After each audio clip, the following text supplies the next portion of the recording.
Thank you very much, Caroline, and greetings from New York to everybody there in London.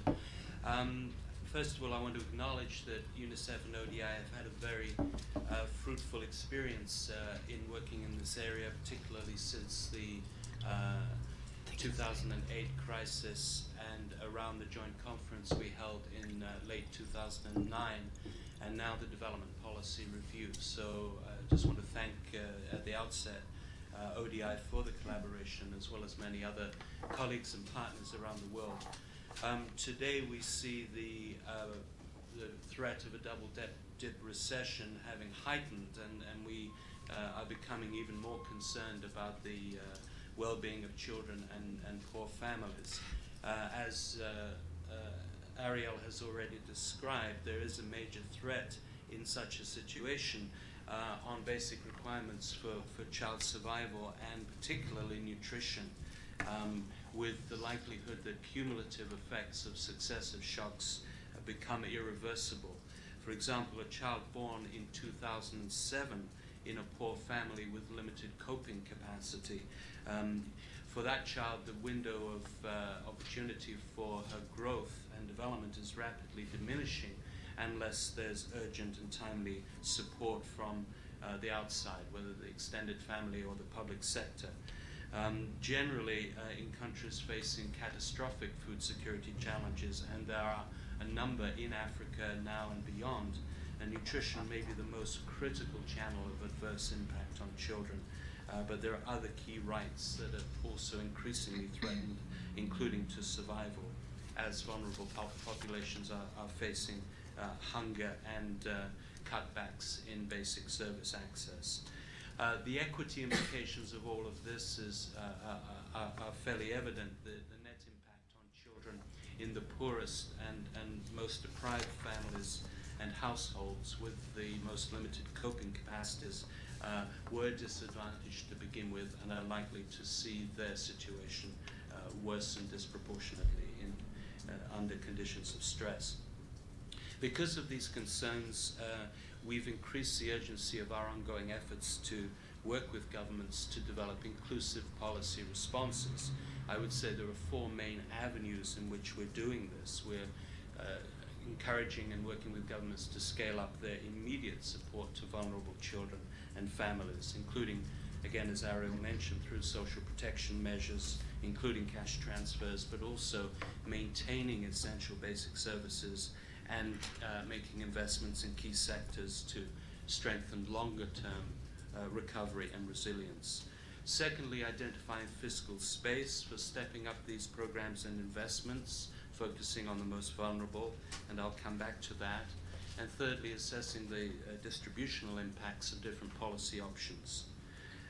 The fourth strand is promoting national dialogue around the immediate choices that countries are facing, including through public policy. In the first area, again, the health and well-being of many children and poor families has probably never faced a more complex and prolonged set of challenges. The immediate economic and fiscal stresses are exacerbated, as we know, by climate instability and environmental stress.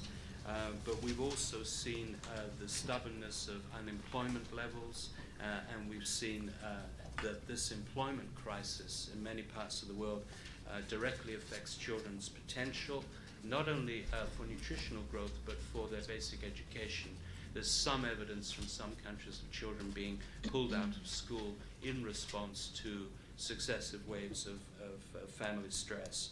The burden on parents, including mothers, again, Ariel referred to this very powerfully, is also being increased. Secondly, food prices. We've been looking particularly at local food prices as far as data are available. And it's evident that poor and vulnerable populations have been affected by sustained peaks in local food prices since 2008, with these spikes in prices being most severe in the poorest countries and in many of the most vulnerable geographical areas within those poorest countries. So as we enter 2012, it appears that poor families in these situations have often exhausted their available coping mechanisms, such as cutting back on food purchases and the number of meals per day that are prepared. And this can't go on indefinitely. Thirdly, austerity measures are intensifying across regions. We've reviewed the latest IMF fiscal projections and country reports, and it's evident that a large number of governments are planning to or have already cut back their budgets, including in some cases even below pre-crisis levels, below levels prior to the crisis onset in 2008. Measures include cuts or caps in wages, including of essential frontline workers, nurses and teachers in serving poor communities, the reduction of subsidies, including on food and fuel products, rationalizing social protection schemes, increasing targeting, and broadening of taxes, including value-added taxes, which obviously tend to be disproportionately borne by the poorest populations. So the fourth concern is to promote dialogue around these policy choices so that they are informed by perspectives as widely as possible, including from poor families and their representatives in the public arena. We would just mention two of the critical areas in which we hope dialogue will take place. One is, again, around social protection. UNICEF and ODI and others, I believe, are very interested and participating in the social protection floor initiative, with ILO playing a major role in that. The World Bank is also part of that initiative. We think this makes sense both in terms of short-term responses to safeguard human capital, but also as part of a longer-term solution to inclusive and sustained recovery and future growth. So we're working with governments to help them try to preserve and, where possible, scale up their social protection responses as one of the building blocks of immediate response and medium to longer term recovery. The second option is identifying fiscal space that would support these sustained investments in social protection, in basic public services benefiting the poorest and most vulnerable, and in ongoing investments in economic growth sectors. We think that there are a number of options for identifying fiscal space. Not all of them apply to all countries, but some of them at least do apply to all countries.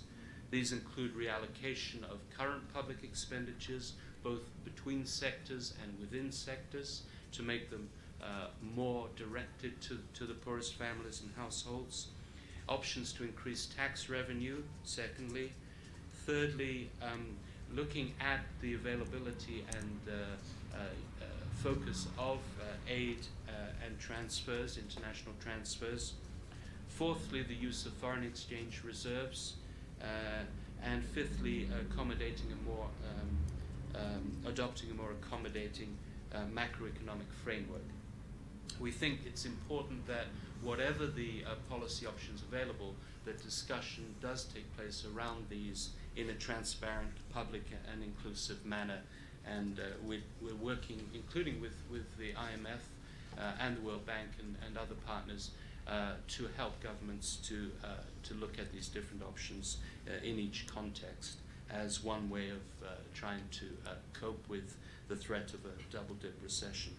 So just to conclude, and I'll have to leave afterwards and hand over to Isabel Ortiz, our senior economist, we do believe that children and families around the world are facing exceptional challenges at this point, and whether or not the Great Recession starting in 2008 becomes an even deeper recession, we know there are sustained structural problems around unemployment, the affordability of basic food supplies, around climate stress and instability, and around the maintenance of essential public services and social sector investments in children. One thing is clear, that governments do have a variety of options available to expand their fiscal space and to protect vulnerable populations, and an increasing availability of tools and intervention options to be able to do this. Thank you very much.